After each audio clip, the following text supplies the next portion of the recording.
In today's video, the rates are set to rise once again around June. What does that mean for the Toronto/GTA real estate market? And what does that mean more specifically for buyers? Let's get to it. Hello everyone, this is Sam from SaberiSixRealEstate and Remax Realtron Realty Inc. As always, back with another video for you guys here today. Before we get into the point of today's video, which is about interest rates and the GTA real estate market, as always, feel free to find my contact information in the description box and obviously on the screen as well, wherein you can find how to get in touch with me with regards to my Gmail, my office information, and more. And also go follow me on Instagram as well, where you can see what I'm selling, what I'm buying, and different types of content. Before you do get in touch with me, if you want to do a little bit of your own homework, feel free to just simply insert my name into Google my name, and go through my Google reviews as well, so you know who you would be getting in touch with. Anyways, enough of all that jazz. Let's get to the point of today's video. The Bank of Canada is set to raise interest rates once again for the third time this year in 2022. Here we're referring to the overnight rate, which has an impact on prime, and this has a monumental impact in all sectors of the economy. But of course, with regards to real estate, it's going to mainly impact borrowing costs and refinancing costs. The year started off with the historical low rate during the hot sellers market. There was an initial anticipated increase on January 26th. The Bank of Canada held firm and did not increase the rate until March 3rd, where the first installment, the first rate hike of what is to be a planned 5 installment increase, that is what the consensus is, happened to occur on March 3rd, where the rate was increased by 0.25 basis points. And even a negligible 0.25 increase had a noticeable impact on the market. I saw this firsthand working with sellers and buyers, and of course when I went through the numbers on this channel for my clients and in my newsletter. But the biggest impact on the market came when the second installment, the second rate hike occurred a month thereafter, April 13th, wherein the Bank of Canada did not only increase the rate, but increased the rate by 0.5 basis points. So thus far, the rates have been increased by 0.75 cumulatively. And now here we stand expecting another rate hike to occur. And the expected date is June 1st. Now, of course, we can never get into the mind of Bank of Canada. If you're working with any professional that is saying they know what the Bank of Canada will do, what their monetary policy will be, what their macro objectives are. And here, popular consensus holds that it will be another 0.5 increase. In actuality, bringing the overnight rate from 0.25, where we started the year out, to 1.5. The reason many mortgage experts and professionals, which I am not one of, but I am in constant communication with mortgage brokers and financial experts, have projected a 0.5 increase, another large sump, relatively so, of course, because when we look at the historical graph, because when we look at the historical context, a 0.5 increase is very much so nothing, but within recent memory, it feels like a huge jump. The reason most are projecting such a relative huge jump is that Statistic Canada just reported a 31-year high for inflation at 6.8% rate of inflation. Now, with the first initial increase of 0.25 on March 3rd, what we actually saw was a lot of buyers jumping in last second.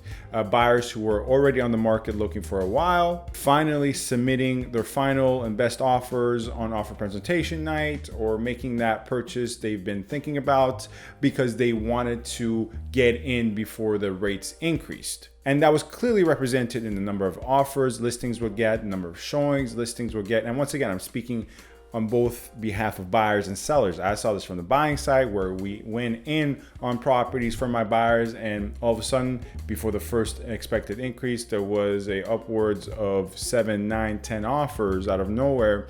And on the selling side, we got a lot of traction before March 3rd. In retrospect, and I said this in the moment when I was working with my buyers, I think that was somewhat of a mistake. Nonetheless, the same thing didn't really occur with the second increase, the second larger lump sum increase.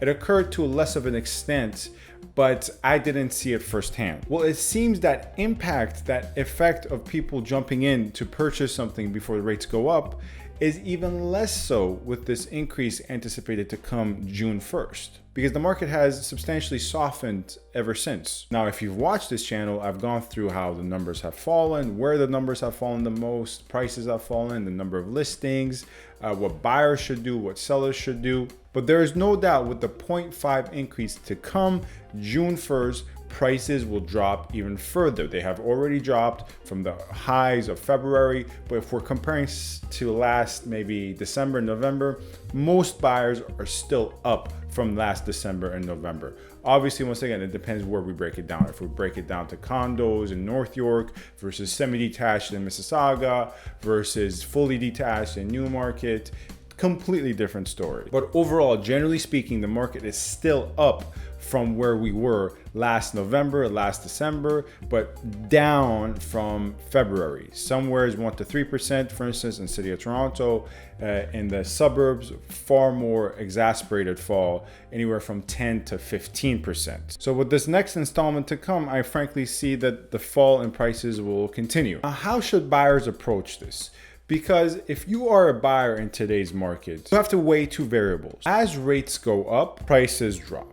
Right? There is a inverse relationship where one goes up, one goes down, right? Especially in today's Toronto real estate and GTA real estate markets. But we can say the inverse of that as well. As prices come down, rates go up. So yes, you will be purchasing at a lower price, but your purchasing power as rates go up will be less. And also your monthly costs, your carrying costs will be higher. There is a general rule of thumb that for every 1% that rates go up, your purchasing power gets reduced by $10,000. Now that's not an exact science, right? But it is what it is. It's a general rule of thumb to get you started to do the calculations. Now I'm going to give some advice that applies to both end users and investors, more so, to be very frank with you, investors. In today's market, there is no opportunity cost for a buyer, whether you're an investor or end user, but to be frank, once again, more so investors, to make a low priced offer.